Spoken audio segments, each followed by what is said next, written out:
So, good evening. Unai Emery has done his press conference yesterday. I thought I'd leave it until today. Obviously, there was a lot more talking points yesterday than Unai Emery's press conference, that's for sure. But this is the press conference before they jet out to Baku on Saturday. Funny enough, I actually watched Maurizio Sarri's press conference as well.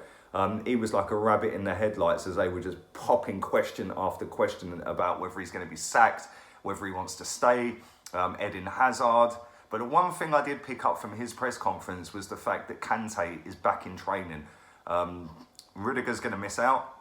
And obviously we know Loftus-Cheek is done for a very, very long time along with Hudson-Odoi. But Kante is back in training and that is a massive, massive boost for Chelsea ahead of the final. So yeah, he's possibly going to start the game over in Baku next Wednesday. It is a week to go until the final. Let's get into some of the talking points across the press conference with Unai Emery though. Before I do that, stick a massive thumbs up on the video, share the content around, I appreciate that, and subscribe if you are new. Don't forget also, go back and check out my live stream from this afternoon where I was speaking about the week until the final basically. So go back and check that out if you haven't already. But Unai started talking about Baku itself. We have been preparing for the match. Our focus is clear for the final. Each match is different. Here with Arsenal, our experience is important and we all have to deal with the moment as it comes. The possibility to win the trophy. We want to enjoy this moment. So do I, mate. So let's hope you win. He spoke about Mkhitaryan as well. So yeah, here's what he said about Mkhitaryan. He said it's bad news. We need to understand it's a political problem. We need to respect that. I can't believe it. I spoke to Mkhitaryan this morning and it is a very personal issue. He wants to play with the team. He spoke to his family. I come from the Basque country and we have a big political problem as well. I can understand his decision. It's very personal also. The decision is not in my hands and I respect his decision not to go. To be honest, so do I. At the end of the day, if it was me, I wouldn't be going either, let's be real. So I can totally get it. And at the end of the day, he shouldn't be living in fear. And not only that, if he goes there, it puts spotlight on the team as well. And you don't really want a massive spotlight on the team when you're going to play a final. So, obviously you just want everyone to be focused, everyone to get on with their job, and everyone to just enjoy the experience and then go out and play the best game. If Mkhitaryan went, then I think it wouldn't be like that. I think everyone would be on edge, if that makes sense. I think everyone would be, it'd be a focus point on Mkhitaryan being in Azerbaijan rather than the fact that Arsenal were there for a final. And all these little things that have come out recently, obviously the Petr Cech story, this as well. We don't want any of this. The final was in Baku. We knew that last year. We knew that when we played out there in September. Arsenal could have done more, in my opinion. It is what it is. Yes, I think they should have boycotted it. Yes, I think they should have moved it maybe to Wembley. But that is down to Arsenal and Chelsea to dig their heels in. And neither really have. They've just basically said, we've written a letter. Well, great. What's that going to achieve? At the end of the day, the only way you get things done is to actually make a stand. Writing a letter is going to do absolutely nothing to them. But we knew about this, like I said, last year. Last June when I went to Madrid for the Legends game, I was sitting there looking at where the final was going to be.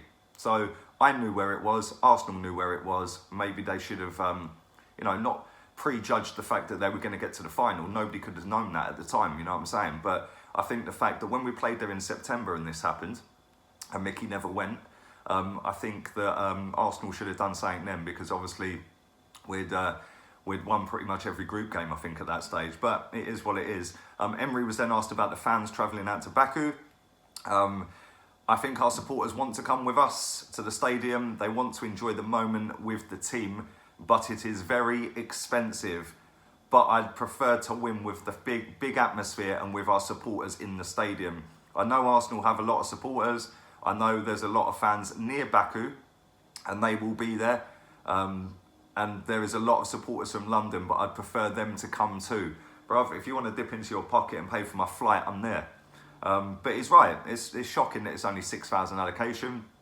But it is what it is. Can't change it now. We just got to hope that the fans that are going out there make a proper racket while they're out there, make a lot of noise. He then spoke about Baku itself. We are going to have less supporters from Arsenal and Chelsea in the stadium, but I hope the stadium is still full. Above all, I want to play the match with a massive, great big atmosphere. And that's what a final should be. It should be atmosphere. We see the other day the Man City-Watford game. Look at the FA Cup final. It looked mad. The atmosphere looked brilliant. And that is what happens when you have 90% of proper football fans in the stadium. Not these champagne sipping, caviar munching fat cats that are all on mega bucks to do what? Absolutely nothing. They don't even watch the game. They're all sat there eating and drinking. They don't care about the game. You've only got to see that when you see the posh seats at Wembley. Like the other day, all the proper fans stayed and cheered and, sung their hearts out for their team. As soon as half time comes, they all disappear, these posh seats, and they don't come back. So there's empty seats. It's just ridiculous. Absolutely ridiculous. Shouldn't be allowed. He then spoke about the Europa League. He said, we have worked very well in this competition. In the last rounds against Napoli and Valencia, Chelsea focused also to have a big motivation to get to the final. They have also won this competition a few years ago. I think Rafa Benitez was their manager that season. Each moment is a new match in our history, a new possibility. When you work in football, you want to have these special moments in your career to enjoy this match in extra time or even in penalties. I hope it doesn't go to penalties, especially if Petr Cech is playing. I can't remember. I think it's only one he saved, and that was from Troy Deeney. But I think it's going to be. I do think it's going to be a good game. I think the fact that it's so far away from our last game has maybe took a little bit of shine off of it. If it was a couple of weeks out, like a week after the season had finished, I think everyone would have had a bit more buzz around it. But because it was 3 weeks away, it's like everyone's like forgotten that. You know what I'm saying? It's like, oh, it's a final. Plus the added fact that hardly anyone can go as well. He then spoke about the final itself. It is important that most of our big players play. We want to go and win the trophy. It is not possible for Mkhitaryan, but we need to do the job regardless of whether he comes or not. He then spoke about Chelsea.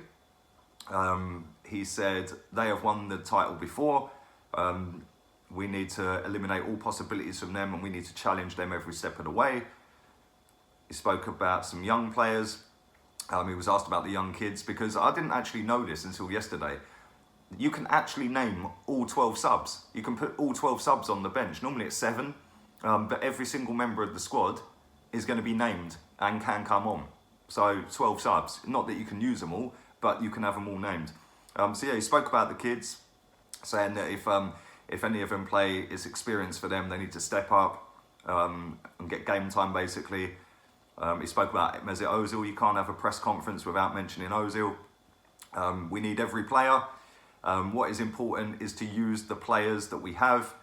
He is a player of very big experience across Europe and for the national team, important teams as well. We are preparing our players and he is working. Let's hope he is. He then spoke in Spanish for ages. He then gave a little mention to Cech. Yeah, he basically said Cech's one of the most professional people he's worked with. He's a very positive person. This was obviously done before this story about Cech came out. I'm just doing it back to front. But yeah, basically gave a glowing reference for Petr Cech. That's about it, really. That's all the talking points, I suppose. But at the end of the day, it's a week to the final.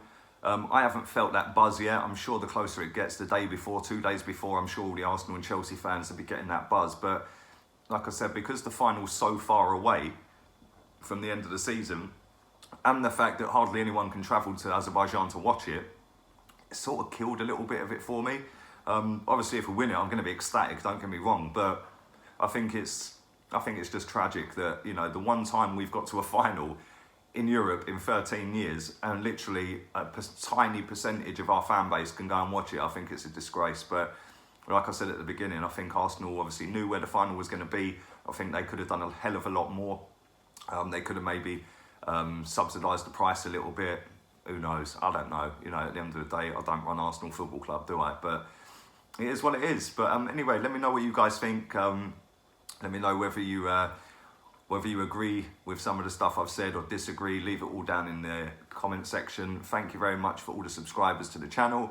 And share the content around. Don't forget, I'll be back tomorrow morning with my daily transfer update video. So keep your eyes peeled for that. Switch the bell on. I'm out of here. Laters, peeps.